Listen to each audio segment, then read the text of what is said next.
Quando eu comecei a residência de cirurgia geral, foi um momento que claramente eu me afastei de Deus. Eu comecei a ir pouco na igreja, mas continuava indo.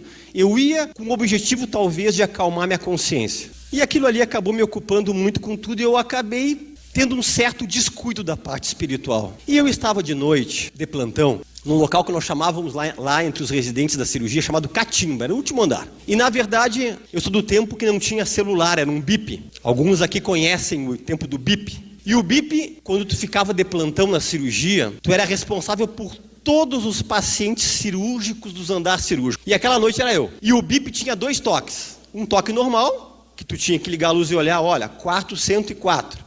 E tinha um toque diferente quando era parada cardiorrespiratória. Parecia um sininho, para saber que era algo que tinha extrema urgência. E eu numa noite, ou melhor, numa madrugada, nós fomos dormir tarde, era perto da 00:30, lá no hospital. E quando foi mais ou menos 3 horas da madrugada, tocou o bip da parada.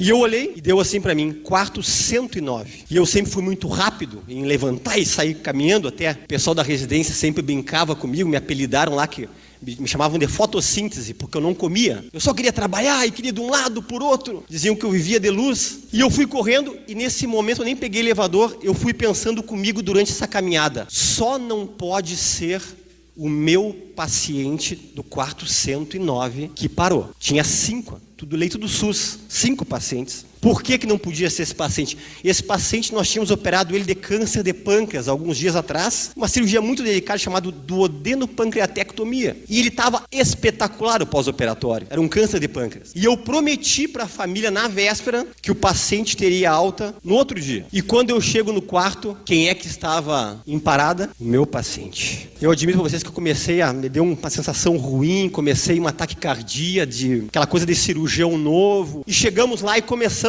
a trabalhar no paciente, reanimação cardiorrespiratória. Estava eu, toda a equipe da clínica médica, as enfermeiras, talvez umas 10, 12 pessoas no quarto. E nós começamos a reanimar o paciente e um consenso mundial que o tempo da reanimação é 30 minutos. E durante os 30 minutos, esse paciente, em nenhum momento, ele retornou. Porque muitas vezes tu está reanimando e o paciente retorna em 5 minutos, volta os batimentos cardíacos, você faz adrenalina, você faz atropina, e o paciente retorna, às vezes ele para de novo, mas durante os 30 minutos nada. E aí falaram para mim, me conheciam lá como Lemos, pelo sobrenome, disse, Lemos, bateu 30 minutos, um colega médico da clínica me disse, eu disse, pessoal, vamos mais 15 minutinhos? E era 13 e pouco da madrugada, todo mundo querendo voltar para descansar um pouquinho. Quando bateu 45 minutos, os colegas me disseram, Lemos, agora deu.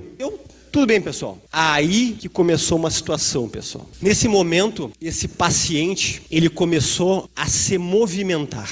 E ele começou a fazer uma cara de muito pavor. E ele começou a mexer pernas e braços. Todo mundo saiu do quarto. Inclusive, todos os pacientes que estavam ali pegaram o seu soro e saíram do quarto. Caiu a luz do quarto em meia fase. E quem é que ficou lá com o paciente? Foi eu. Porque eu sabia que tinha algo comigo naquele momento lá. E aí, naqueles poucos instantes, nós que somos cirurgiões, nós somos os médicos mais racionais, muito mais do que clínico. A gente sempre quer achar explicação para tudo, a gente não acredita em quase nada. E eu comecei a pensar, mas para aí, existe uma coisa que é chamada mioclonia pós-morte, que alguns pacientes se movimentam um pouquinho após a morte. Só que logo veio uma mente e disse, mas não pode ser isso, porque esse paciente já estava morto durante 45 minutos. E aquele homem estava com uma cara de muito pavor, e eu com muito medo naquele lugar. E ele estava com pavor e olhando para uma janela. Aí nesse momento, não foi visão, não foi sonho, eu vi com meus próprios olhos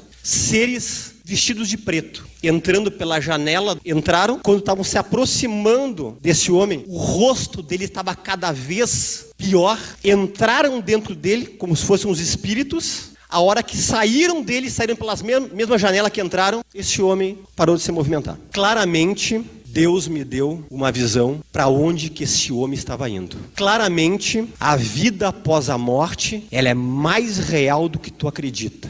E aquilo lá marcou a minha vida.